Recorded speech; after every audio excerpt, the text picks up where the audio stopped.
in full detail, but common sense tells me that these apps can be useful provided they are voluntary. Everybody who needs them should be able to download them.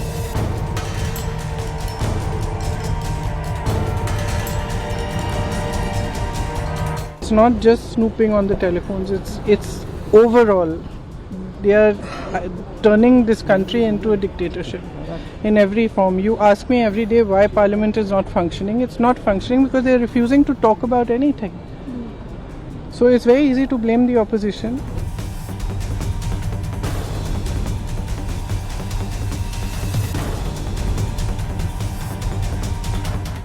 पायलटों की दौरान तो मैं समझता हूं कि इस संचार ऐप से लोगों में जो एक तरह से एक सिक्योरिटी की भावना है वो भी बढ़ेगी, हमारे डेटा भी पलायन नहीं होगा और हर तरीके से जो नागरिक का एक तरह से रक्षा होनी चाहिए वो डिजिटल माध्यम से होगी।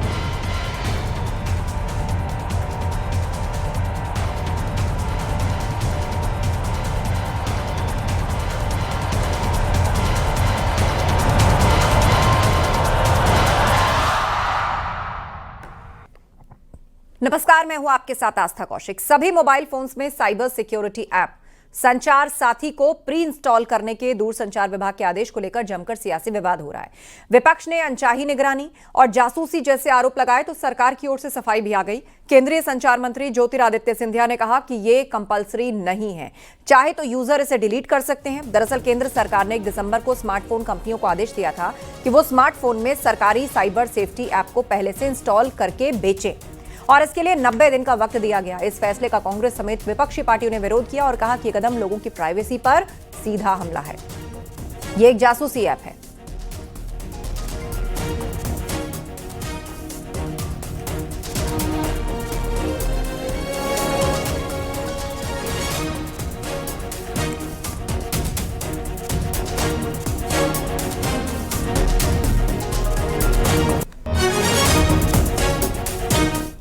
It's not just one thing. It's not just snooping on the telephones. It's overall. They are turning this country into a dictatorship in every form. You ask me every day why Parliament is not functioning. It's not functioning because they're refusing to talk about anything. So it's very easy to blame the opposition, but the fact is they are not allowing any discussion on anything, and that is not democracy. Customer protection की बात है और हर भ्रम को मैं तोड़ने की कोशिश कर रहा हूं। आपको डिलीट करना है तो आप डिलीट कर दोगे, आप कोई मैंडेटरी नहीं है। आप अगर रजिस्टर नहीं करना चाहते हो, मतलब कि उदाहरण के तौर पे इस ऐप का उपयोग नहीं करना चाहते हो तो रजिस्टर मत करो, वो डोरमेंट रहेगा। डिलीट करना है तो डिलीट कर लो। पर क्या हो, एक मिनट, पर हर व्यक्ति को देश में नहीं मालूम कि मुझे फ्रॉड से प्रोटेक्ट करने के लिए, मुझे चोरी से प्रोटेक्ट करने के लिए ये ऐप है, तो हर व्यक्ति तक ये ऐप पहुंचाना हमारी जिम्मेदारी है। अगर आपको डिलीट करना है तो डिलीट कर दो, नहीं इस्तेमाल करना है तो रजिस्टर मत करो।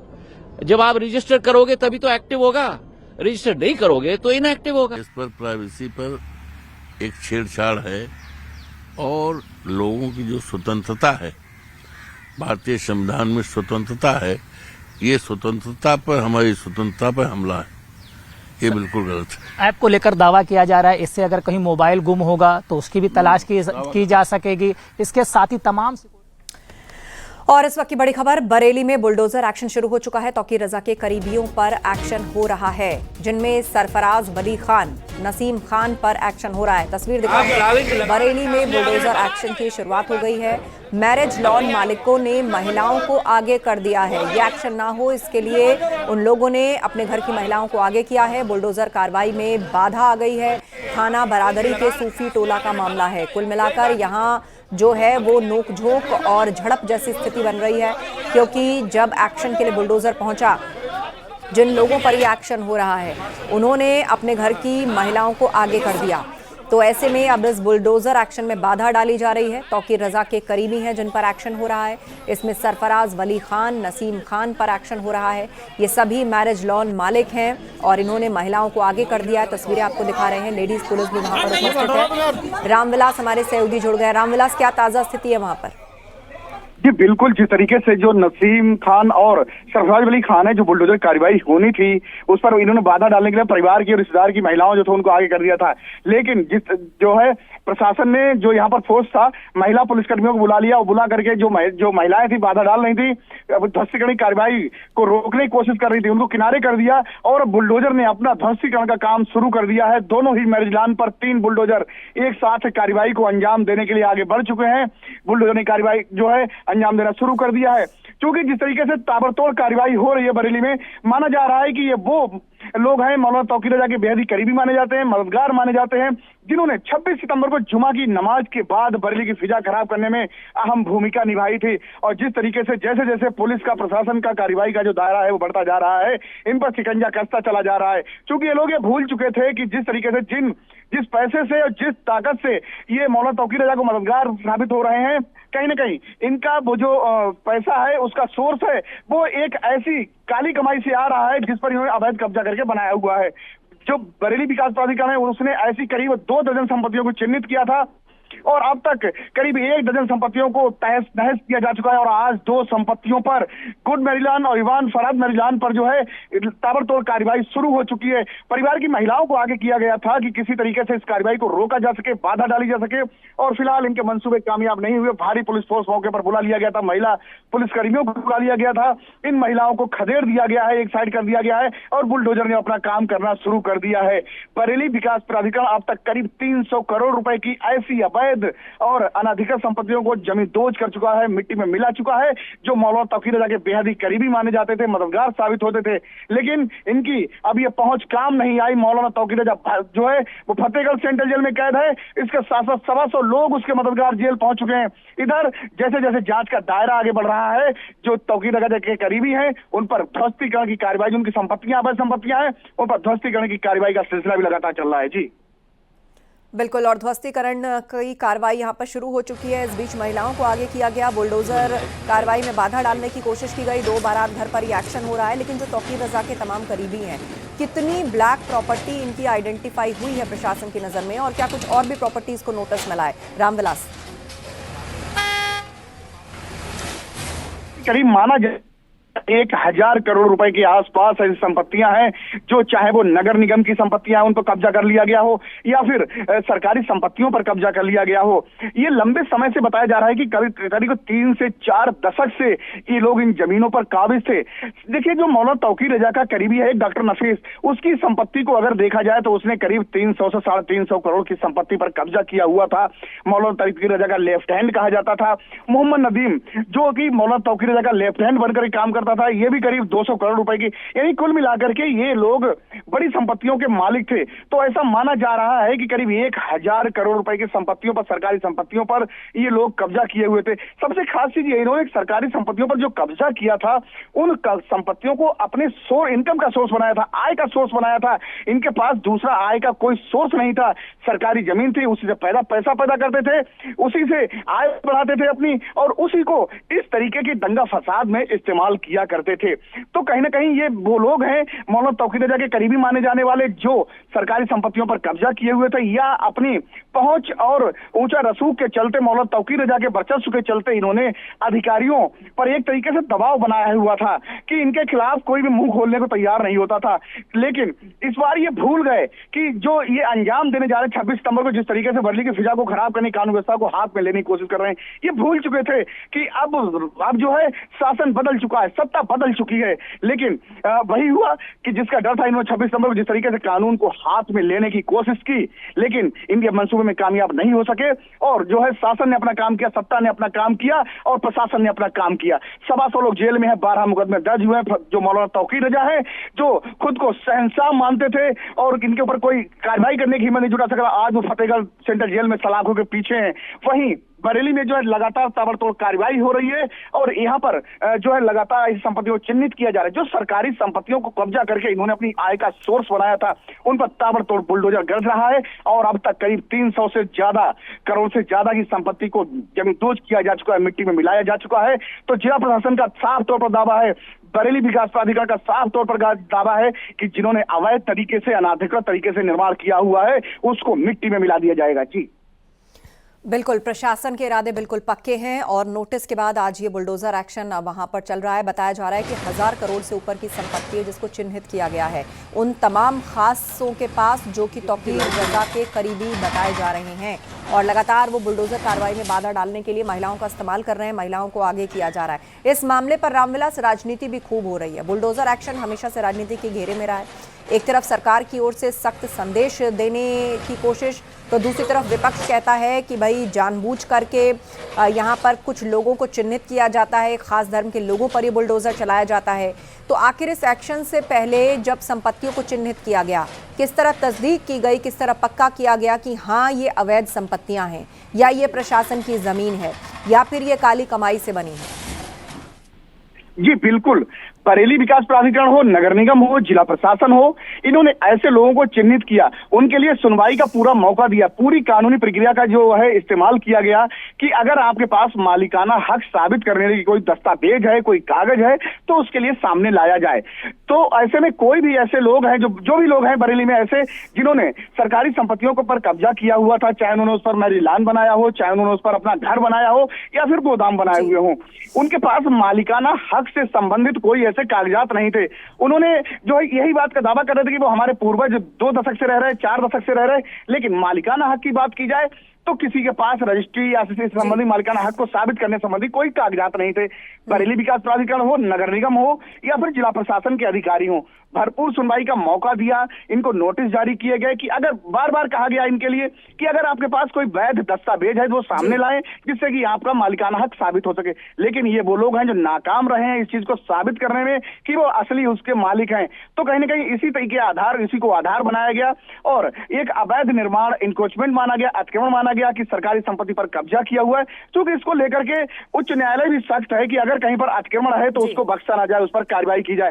तो जिला प्रशासन हो, बरेली विकास प्राधिकरण हो, नगर निगम हो, उन्होंने इसी चीज को, चूंकि जो है अदालत का भी आदेश है, जो उच्च न्यायालय का भी आदेश है, कहीं पर भी अतिक्रमण ना होने पाए सरकारी संपत्ति पर, सार्वजनिक रास्तों पर, सार्वजनिक संपत्ति पर जो है अतिक्रमण को हटाने का भी आदेश दिया गया है। इन्हीं सब चीजों को मानते हुए सुनवाई की जो है बरेली विकास प्राधिकरण, नगर निगम ने और उनको चिन्हित किया कि ये लोग वो अवैध कब्जेदार हैं। बिल्कुल, और उसके बाद आज ये बुलडोजर एक्शन वहां पर हो रहा है। आप नजर बनाए रखिए। जानकारी के लिए फिलहाल आपका शुक्रिया। आप लगा रखा है आपने आगे से। और लौटते हैं चर्चा की तरफ, जहां संचार साथी ऐप को लेकर जबरदस्त तरीके से राजनीतिक संग्राम छिड़ा हुआ है। विपक्ष इसे लोगों की प्राइवेसी का हनन बता रहा है तो सरकार इसे साइबर फ्रॉड से बचने के लिए एक महत्वपूर्ण कदम। और इस पर चर्चा के लिए हमें ज्वाइन कर रहे हैं आलोक अवस्थी जी, बीजेपी प्रवक्ता, अशोक यादव जी, समाजवादी पार्टी के प्रवक्ता, और अनुज अग्रवाल जी, साइबर एक्सपर्ट। आप तीनों का बहुत बहुत स्वागत है। शुरुआत आलोक जी आप ही से कर रहे हैं। लोग ये मान रहे हैं और विपक्ष ये कह रहा है कि भाई ये तो प्राइवेसी का हनन है, या मुझे मेरे मोबाइल फोन में कोई ऐप नहीं चाहिए तो नहीं चाहिए, क्या ये जरूरी होना चाहिए? उसका ये भी आरोप है कि एक जासूसी ऐप है। देखिए, देश के हर नागरिक की डिजिटल सुरक्षा, ऑनलाइन ठगी से उसको बचाया जा सके, ये सरकार की प्राथमिकता है। लेकिन यह ऐप जो है ऐच्छिक है, आप चाहें तो उसको हटा भी सकते हैं।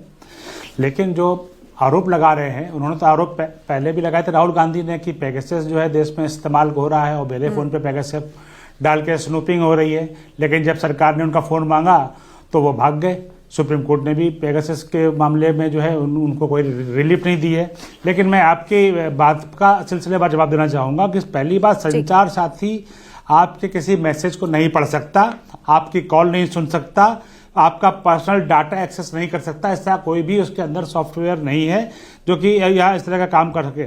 कांग्रेस इन कंपनी के नेताओं को एप्पल और एंड्रॉयड को तो अपनी डिटेल दे रहे हैं, लेकिन संचार साथी जो कि आपकी सामाजिक सुरक्षा, आपके पैसों की सुरक्षा, जो कि काफी कुछ अब डिजिटल के माध्यम से बैंक भी ऑपरेट कर रहे हैं, अब जो है उससे बचाव हो सकता है। कई लोग अनजाने में शिकार बन रहे थे।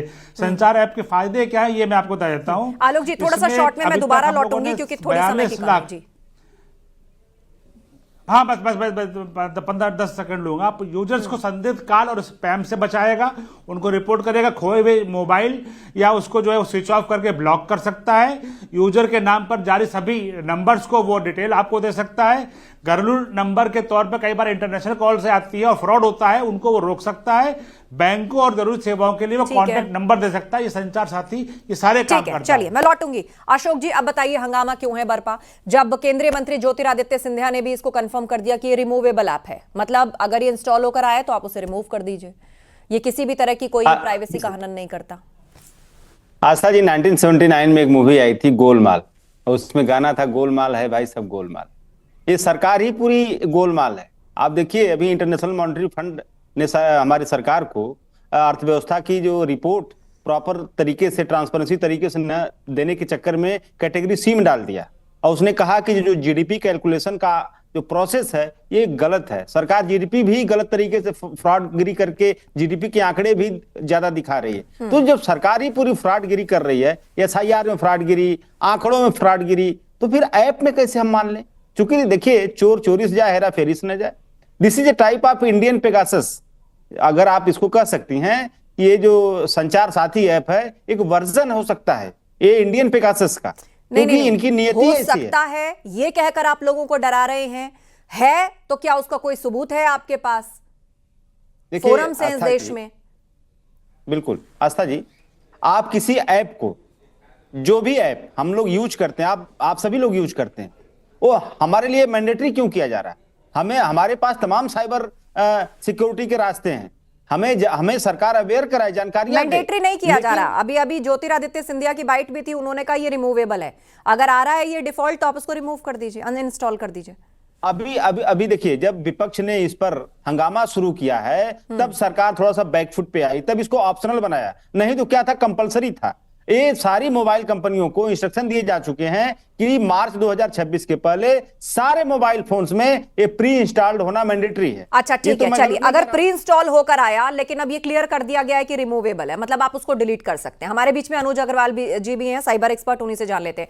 अनुज जी, सबसे पहले तो ये बताइए, अगर कोई प्री इंस्टॉल ऐप है, रिमूवेबल है, मान लीजिए वो फोन में आया, उसके बाद किसी ने उसको रिमूव किया, तो जितनी देर वो फोन में रहा, क्या वो जासूसी कर लेगा? क्या ये संभव है? संचार साथी ऐप इसे लेकर जो राजनीतिक तरीके से बात रखी जा रही है वो एक तरफ, लेकिन टेक्निकली एक्सपर्ट से अगर बात करें, साइबर एक्सपर्ट से बात करें, तो आप क्या बताएंगे? देखिए, कोई भी ऐप जो आपके फोन में एक्टिव है, वो अगर अपने किसी मास्टर सर्वर से कनेक्टेड है, जिसकी परमिशन आपने दी है, आजकल जितने भी ऑपरेटिंग सिस्टम हैं, गूगल का एंड्रॉयड है या एप्पल है, कोई भी ऐप अगर आपकी जानकारी को बाहर भेज रहा है तो वो परमिशन का आपको ऑप्शन देता है, उसके बिना आप उसकी जानकारी बाहर नहीं जाती है। तो यूजर अगर परमिशन देता है तो जानकारी बाहर जाएगी। कई बार अनुज जी क्या होता है ना, ये जो परमिशन वाली आप बात कह रहे हैं, वो आता है बॉक्स परमिशन के लिए, लेकिन वो ऐसे स्टेप पर आ जाता है, जैसे मान लीजिए कोई ऐप के थ्रू कुछ ट्राई कर रहा है, फौरन अगर आपको अगले स्टेप पर बढ़ना है तो वो ओके मांगेगा आपसे, बिना ओके करे हुए आप शायद वो आगे की प्रक्रिया ना कर पाए, और उसी ओके में बहुत कुछ परमिशेबल हो जाता है। और अगर आप देखिए जो साइबर फ्रॉड्स हो रहे हैं वो बुजुर्गों के साथ हो रहे हैं, या ऐसे बच्चे हैं जिनको पूरी नॉलेज नहीं है और लोग ओके ओके कर देते हैं, और कई लोग जल्दबाजी में भी कर देते हैं, तो परमिशंस तो ऐसे भी चली जाती हैं, उससे कैसे निपटेंगे?